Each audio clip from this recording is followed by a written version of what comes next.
नमस्कार. आज आपण काही स्रोतांचा अभ्यास करणार आहोत.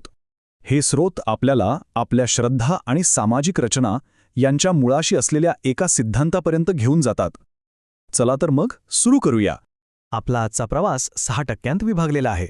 आपण श्रद्धेची सुरुवात कशी झाली इथपासून ते इतिहासातील एका विशिष्ट उदाहरणापर्यंत पोहोचणार आहोत, जे या स्रोत सामग्रीमध्ये मांडलेलं आहे.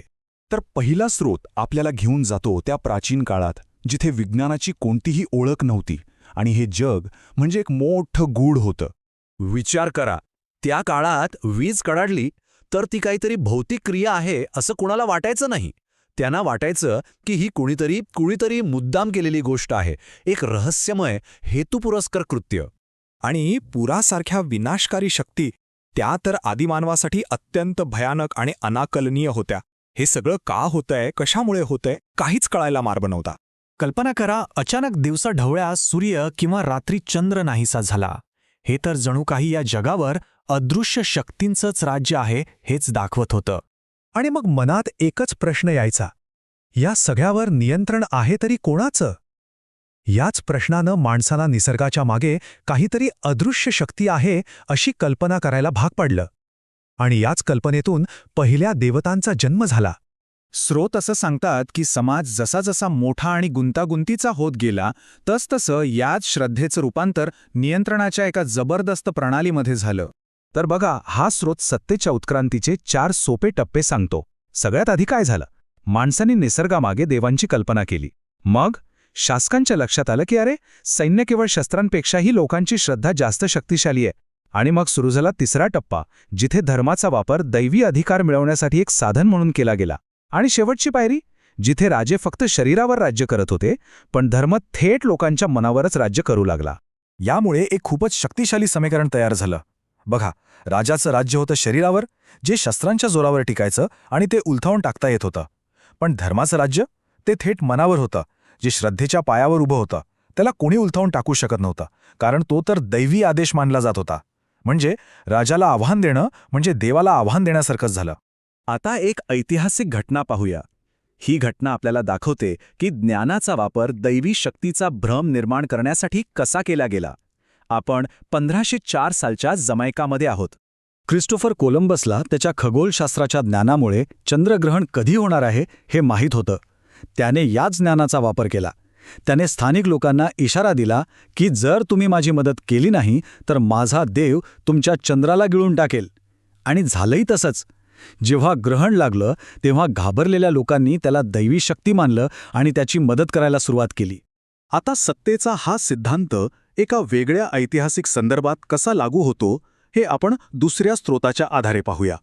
हा स्रोत या विचाराने सुरू होतो की इतिहास म्हणजे फक्त घडून गेलेल्या घटना नसतात, तर तो अनेकदा एक असा कथासंग्रह असतो जो राजकीय हेतूने तयार केलेला असतो. उदाहरणार्थ, हा स्रोत असा दावा करतो की दक्षिण भारतातली भव्य चोळ मंदिरे ती मुळात बौद्ध विहार होती, पण नंतर त्यांचं रूपांतर करण्यात आलं. म्हणजे या मंदिरांचा पायाच एका वेगळ्या दडपलेल्या इतिहासाची गोष्ट सांगतोय. हा युक्तिवाद पुढे जाऊन असंही सांगतो की जुन्या परंपरा पूर्णपणे नष्ट केल्या गेल्या नाहीत, तर त्यात खूप हुशारीने बदल करण्यात आले. त्यांचं पद्धतशीरपणे रूपांतरण करण्यात आलं. स्रोतानुसार बौद्ध कथांमध्ये एडिटिंग करण्यात आलं. त्यातली नावं बदलली गेली, कथानकं बदलली गेली आणि रामायण किंवा भगवद्गीतेसारख्या ग्रंथांच्या माध्यमातून मुक्तीच्या तत्त्वज्ञानाला आज्ञाधारकतेच्या तत्त्वज्ञानात बदलण्यात आलं, असा या स्रोताचा दावा आहे. तर मुद्दा असा आहे की स्रोत याला मूळ मूल्यांचं पूर्ण रूपांतरण म्हणून बघतो. जिथे बौद्ध वारशात करुणा, तर्क आणि समानतेवर भर होता, तिथे ब्राह्मणी अनुवादाने स्रोतानुसार कर्मकांड, आज्ञाधारकता आणि विषमतेचा पाया घातला. यामुळे त्या कथांचा मूळ हेतूच बदलून गेला. आता पाहूया, ही जी नवीन सामाजिक व्यवस्था होती, तिला कायमस्वरूपी टिकवून ठेवण्यासाठी कोणती यंत्रणा तयार करण्यात आली. फोडा आणि राज्य करा या नीतीचं हे सर्वोत्तम उदाहरण होतं. या व्यवस्थेने समाजाला इतक्या लहान लहान तुकड्यांमध्ये विभागलं की खालच्या स्तरातून येणारं कोणतंही आव्हान एकत्र येऊच शकणार नाही. आणि हे वाक्य या सगळ्या युक्तिवादाचं सार आहे. विचार करा, जेव्हा तुम्ही एखाद्या माणसाला हे पटवून देता की त्याचा आत्मा जन्मानेच उच्च किंवा नीच ठरलेला आहे, तेव्हा तो स्वतःचा तुरुंगवास बनतो. त्याला बाहेरून साखळ्यांची गरजच उरत नाही. चला आता या सगळ्या विचारांचे व्यापक परिणाम काय आहेत हे समजून घेण्यासाठी आपण पुन्हा पहिल्या स्रोताकडे वळूया. एक गोष्ट लक्षात घेण्यासारखी आहे ती म्हणजे देव, धर्म आणि त्यांच्या पवित्र कथा या सगळ्या गोष्टी काळानुसार बदलत गेल्या आहेत. जर त्या शाश्वत असत्या तर त्या बदलल्या असत्या का? स्रोत असं सुचवतो की कदाचित या मानवानेच सुव्यवस्था आणि सत्ता टिकवण्यासाठी निर्माण केलेल्या प्रणाली आहेत. आणि यामुळे एक शेवटचा पण खूप महत्वाचा प्रश्न समोर येतो. जर या सगळ्या प्रणाली मानवनिर्मित असतील तर मग या विश्वाच्या मागे खरी शक्ती आहे तरी कोणती?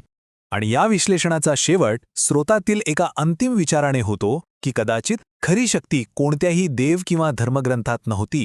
ती नेहमीच या निसर्गात आणि वास्तवाला चालवणाऱ्या कधीही न बदलणाऱ्या नियमांमध्येच होती.